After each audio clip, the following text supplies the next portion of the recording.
الرحمن الرحيم الحمد لله وكفى وسلام على عباده الذين اصطفى أما بعد فأعوذ بالله من الشيطان الرجيم بسم الله الرحمن الرحيم يا أيها الذين آمنوا اجتنبوا كثيرا من الظن إن بعض الظن إثم وقال النبي صلى الله عليه وسلم إياكم والظن فإن الظن أكذب الحديث ولا تحسسوا ولا تجسسوا ولا تناجشوا ولا تحاسدوا ولا تباغضوا ولا تدابروا وكونوا عباد الله إخوانا صدق الله العظيم وصدق رسوله النبي الكريم سبحان ربك رب العزة عما يصفون وسلام على المرسلين والحمد للہ رب العالمین۔ آج ہمارے معاشرے میں اختلافات، نفرتیں، دشمنیاں، کینہ اور حسد، بغض، اس کے جہاں بہت سارے اسباب ہیں، ایک اہم سبب یہ ہے کہ ہم ایک دوسرے سے بدگمان ہو جاتے ہیں۔ ذرا سی کوئی بات ہم نے سنی یا دیکھی تو بغیر تحقیق کے اس کے بارے میں بدگمانی کرنے لگتے ہیں، بدزبانی کرنے لگتے ہیں، جس کی وجہ سے یہ اختلافات پیدا ہو جاتے ہیں۔ مثال کے طور پر اگر ہم نے کسی کو فون کیا اور اس نے ریسیو نہ کیا تو ہم بدگمان ہو گئے کہ معلوم اس نے ہمارا فون ریسیو نہیں کیا، اس کا دماغ خراب ہو گیا ہے، اتنا بڑا ہو گیا ہے، ہمیں اہمیت نہیں دیتا۔ ہمیں اس میں یہ بھی تو سوچنا چاہیے کہ ہو سکتا ہے اس کا فون سائلنٹ ہو سکتا ہے چارجنگ پر ہو، وہ کہیں باہر ہو، یہ بھی ہو سکتا ہے کہ وہ ڈرائیونگ کر رہا ہو، گاڑی چلا رہا ہو، یہ بھی ہو سکتا ہے کہ اس کی گھنٹی کی آواز نہ آئی ہو اور شور شرابہ ہو رہا ہو۔ تو بہت ساری وجوہات ہو سکتی ہیں جس کی وجہ سے وہ فون ریسیو نہیں کر سکا۔ تو اس وجہ سے کہ وہ ہمارے کال کا جواب نہیں دے رہا ہے اور ہم بدظن ہو جائیں، بدگمان ہو جائیں اور اس کے بارے میں اپنے دل اور دماغ میں، ذہن میں کوئی بھی بات ہم بٹھا لیں اور اس سے دوری اختیار کر لیں، تو یہی چیزیں نفرتوں کا اور دشمنیوں کا سبب بن جاتی ہے۔ ہم کسی کے گھر پر گئے، ہم نے نوک کیا، دروازہ کھٹکھٹایا، اندر سے کسی نے کہا گھر پر نہیں ہے، ذرا سی دیر میں ہم نے بدگمانی قائم کر لی کہ گھر پر ہوتے ہوئے اس نے منع کروا دیا، تو یہ چیز اچھی نہیں، جس کی وجہ سے اگر ہم دور ہوں گے اور ہم بدگمان ہوں گے تو اگر اس کو پتہ چل گیا تو وہ بھی ہمارے بارے میں بدگمانی کا شکار ہو جائے گا اور ہم سے دوری اختیار کر لے گا۔ ہم گزرے ہوئے جا رہے ہیں، راستے میں ہمارا کوئی دوست، کوئی رشتہ دار ملا، ہم نے اس کو سلام کیا اور اس نے سلام کا جواب نہ دیا، بس اسی وجہ سے ہم بدگمان ہو کر بیٹھ جائیں اور دوری اختیار کر لیں، ملنا ملانا چھوڑ دیں، اپنی مجلسوں میں اور دوسروں سے پھر اس کی برائی بیان کرتے رہیں، اس کے بارے میں غیبت کرتے رہیں کہ اس نے ہمارے سلام کا جواب نہیں دیا۔ بھئی یہ بھی تو ہو سکتا ہے کہ وہ کچھ سوچتا ہوا جا رہا ہو، ہمارے سلام کا اسے احساس نہ ہوا ہو، وہ کسی ٹینشن میں ہو جس کی وجہ سے اسے پتہ ہی نہ چلا ہم نے سلام کیا ہے۔ یہ بھی ہو سکتا ہے ہمارے سلام کی آواز اس کے کانوں تک نہ پہنچی ہو اور اس نے ہمارے سلام کا جواب نہ دیا، تو صرف اس وجہ سے ہم بدگمان ہو کر بیٹھ جائیں اور اس کی برائیاں کرنے لگیں۔ اگر اس کو پتہ چلے گا سامنے والے کو کہ میرے بارے میں اس نے ایسے کہا ہے اور میری طرف سے یہ بدگمان ہوا ہے، تو ظاہر ہے اسے بھی تکلیف ہوگی اور وہ بھی دوری اختیار کر لے گا۔ جو پہلے محبتیں تھیں، الفتیں تھیں، اس ذرا سی بدگمانی کی بنا پر وہی محبتیں نفرتوں میں بدل جاتی ہیں۔ یہ بدگمانی اتنا خطرناک گناہ ہے، قرآن کریم میں منع کیا گیا ہے کہ بدگمان مت ہو جاؤ۔ اللہ کے رسول صلی اللہ علیہ وسلم نے فرمایا کہ تم بدگمانی سے بچو، یہ بدگمانی بہت بڑا جھوٹ ہے۔ اس بدگمانی کی وجہ سے بغیر کسی دلیل کے، بغیر کسی ثبوت کے ہم اپنے دوست سے، رشتہ دار سے، اپنی بیوی سے یا بیوی شوہر سے یا بچے والدین سے یا والدین بچوں سے بدگمان ہو جائیں تو محبتیں نفرتوں میں بدل جاتی ہیں۔ یہ اتنا خطرناک اور سنگین گناہ ہے کہ اگر بدگمانی جس کے دل میں پیدا ہو گئی، اختلاف یقینی ہے۔ اسی بدگمانی کی وجہ سے اولاد اور ماں باپ دور ہو جاتے ہیں، اسی بدگمانی کی وجہ سے رشتہ داروں میں دشمنیاں ہو جاتی ہیں، اسی بدگمانی کی وجہ سے میاں بیوی میں نفرتیں پیدا ہو جاتی ہیں۔ اس لیے اللہ کے رسول صلی اللہ علیہ وسلم نے فرمایا ایاکم والظن، بدگمانی سے اپنے آپ کو بچاؤ، بدگمانی سے بچو۔ اللہ نے ارشاد فرمایا یا ایھا الذین آمنوا اجتنبوا کثیرا من الظن ان بعض الظن اثم، اے ایمان والو بہت سارے گمان گناہ ہیں، لہٰذا تم ہر ایک کے بارے میں بغیر ثبوت کے، بغیر دلیل کے کوئی بھی گمان قائم کر لو، یہ گناہ ہے، اس لیے بدگمانی سے بچو۔ اگر ہم اپنے معاشرے کو چاہتے ہیں کہ اس میں پیار محبت رہے، تعلقات برقرار رہیں، خوشگواری کا ماحول رہے، تو اپنے آپ کو بدگمانی سے محفوظ رکھنا ہوگا۔ حضرت عمر فاروق رضی اللہ عنہ گزرے ہوئے جا رہے ہیں، حضرت عثمان غنی رضی اللہ عنہ بیٹھے ہوئے تھے، اور یہ اس وقت کی بات ہے کہ جب اللہ کے رسول صلی اللہ علیہ وسلم اس دنیا سے تشریف لے گئے۔ آپ کی وفات کا صدمہ صحابہ کرام پر پہاڑ بن کر ٹوٹ گیا، اتنا صدمہ ہوا کہ کسی کے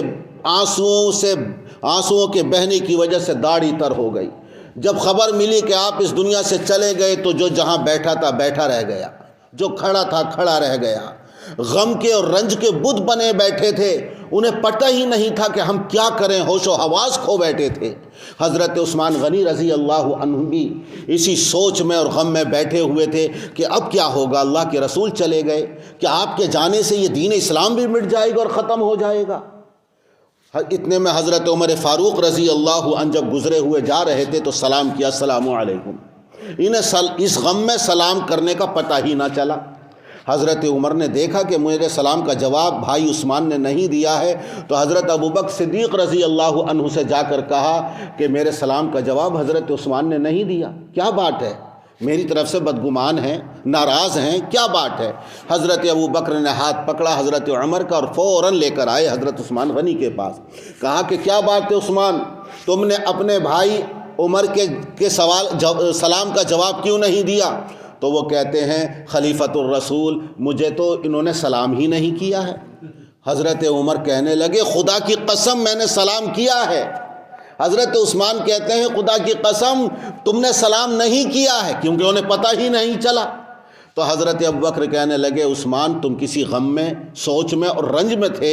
تمہیں سلام کا پتہ نہیں چلا، یہ بھی درست کہتے ہیں تم بھی ٹھیک کہتے ہو، کیا بات ہے، کس غم میں تھے؟ تو کہنے لگے کہ خلیفۃ الرسول، اے اللہ کے رسول کے خلیفہ، اللہ کے رسول اس دنیا سے چلے گئے اور ہم یہ نہ پوچھ سکے کہ ہمیں شیطان کے وسوسوں سے، دنیا کی مصیبتوں سے، جہنم کے عذاب سے نجات کس طرح ملے گی؟ تو حضرت ابوبکر نے فرمایا میں نے معلوم کر لیا ہے۔ کہنے لگے قربان جائیے، آپ اس بات کے زیادہ حقدار ہیں، جو آپ کا تعلق تھا، محبت تھا، اور آپ ہر وقت سفر حضر میں ساتھ رہتے تھے، یقیناً آپ نے معلوم کیا ہوگا۔ تو آپ نے معلوم کیا تو آپ نے ارشاد کیا فرمایا؟ تو حضرت ابوبکر کہتے ہیں اللہ کے رسول صلی اللہ علیہ وسلم نے فرمایا کہ ان تمام چیزوں سے نجات اس کلمے کی وجہ سے ملے گی، وہ کلمہ جو میں نے اپنے چچا پر پیش کیا تھا ابو طالب پر، لیکن انہوں نے قبول کرنے سے انکار کر دیا تھا، یعنی لا الہ الا اللہ محمد الرسول اللہ۔ اگر اس پر قائم ہے تو شیطان کے وسوسوں سے،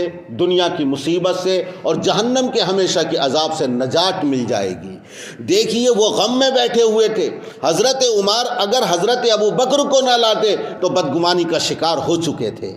تو اس لیے اگر ہمارا سلام کا جواب کوئی نہیں دے پا رہا ہے تو ہمیں اس بدگمانی سے پہلے تحقیق کر لینی چاہیے کہ کیا بھائی آپ ناراض ہیں،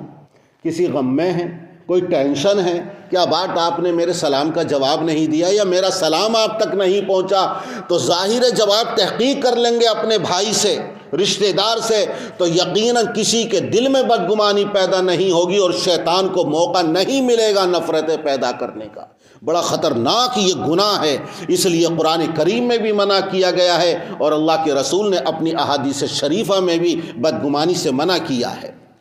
حضرت بایزید بستامی رحمۃ اللہ علیہ کا نام آپ نے سنا ہوگا، بہت بڑے بزرگ گزرے ہیں۔ ایک مرتبہ شہر کے کنارے ٹہل رہے تھے، عصر کے بعد دیکھا کہ وہاں ایک جوان لڑکا اور جوان لڑکی دونوں بیٹھے ہوئے ہیں، سامنے ایک بوتل رکھی ہوئی ہے۔ دور سے دیکھا تو حضرت بایزید بستامی رحمۃ اللہ علیہ نے اپنے دل میں یہ گمان قائم کیا کہ یہ دونوں سورج ڈوبنے کا غروب ہونے کا انتظار کر رہے ہیں تاکہ اندھیرا ہو جائے، اور پھر یہ گناہ کریں تاکہ اس اندھیرے میں کوئی گناہ کو نہ دیکھے، اور ان کے سامنے یہ بوتل اس لیے رکھی ہے کہ اس میں شراب ہے تاکہ نشہ کریں، شراب پئیں اور پھر گناہ کریں۔ یہ دل میں گمان آیا، شیطان نے وسوسہ ڈال دیا، لہٰذا ان کے پاس گئے کہ ذرا معلوم بھی تو کر لوں اور میں ان کو نصیحت کر دوں، شاید اس گناہ سے باز آ جائیں اور رک جائیں۔ ان کے پاس گئے، کہا کہ تم یہاں کیوں بیٹھے ہوئے ہو اور کس چیز کا انتظار کر رہے ہو؟ تو وہ لڑکا کہتا ہے جوان کہ ہم روزے دار ہیں، اس بوتل میں زمزم کا پانی ہے، یہ میری بہن ہے، ہم سورج ڈوبنے کا انتظار کر رہے ہیں تاکہ سورج ڈوب جائے، غروب ہو جائے اور ہم روزہ افطار کر لیں۔ جب یہ حقیقت سامنے آئی ہے تو اپنی بدگمانی پر بے پناہ احساس کرنے لگے، یہاں تک کہ اس غم میں ان کی آنکھوں سے آنسو جاری ہو گئے، رو پڑے، اور پھر ان کو بڑے اعزاز و اکرام کے ساتھ اپنے گھر لائے، معذرت کی اور بہت زیادہ ان سے معافی طلب کی، اللہ سے بھی معافی طلب کی۔ دیکھیے دور سے کیا گمان کر رہے ہیں اور حقیقت کیا نکلی۔ ایسے ہی ہم کسی کے بارے میں دور رہ کر کوئی بھی گمان قائم کر لیں، اڑی اور سنی باتوں کو سن کر ہم اس سے بدظن ہو جائیں، یہ ایک مسلمان کا شیوا نہیں ہے، یہ طریقہ نہیں ہے، یہ ہمارے دین اسلام کی تعلیم نہیں ہے۔ اس لیے ہم جب تک ثبوت نہ ہو مضبوط، کوئی دلیل نہ ہو، کوئی گواہ نہ ہو، جب تک ہم کوئی برا گمان، برا خیال کسی اپنے مسلمان بھائی کے بارے میں قائم نہ کریں، بھائی بھائی کے بارے میں قائم نہ کریں، والدین اولاد کے بارے میں قائم نہ کریں، اولاد والدین کے بارے میں کوئی بدگمانی نہ کرے، اور خاص طور سے میاں بیوی کا رشتہ جتنا مضبوط ہوتا ہے اتنا بڑا نازک ہوتا ہے۔ میاں بیوی کے دل میں اگر ایک دوسرے کی طرف سے ذرا سی بدگمانی پیدا ہو جاتی ہے تو جتنی ان میں محبت ہوتی ہے اس سے زیادہ نفرتیں پیدا ہو جاتی ہیں، اور یہ محبت والا مضبوط رشتہ ٹوٹ جاتا ہے، کسی کل چین نہیں آتا، سکون رخصت ہو جاتا ہے۔ اس لیے اگر ہم اپنی زندگی میں سکون چاہتے ہیں، اطمینان چاہتے ہیں، محبتیں چاہتے ہیں تو اپنے آپ کو بدگمانی سے بچانا ہوگا۔ اگر کسی کے بارے میں شیطان کوئی وسوسہ ڈالے تو ہمیں اس کی تحقیق کر لینی چاہیے۔ اللہ تبارک و تعالی ہماری بدگمانی سے حفاظت فرمائے اور عمل کی توفیق نصیب فرمائے۔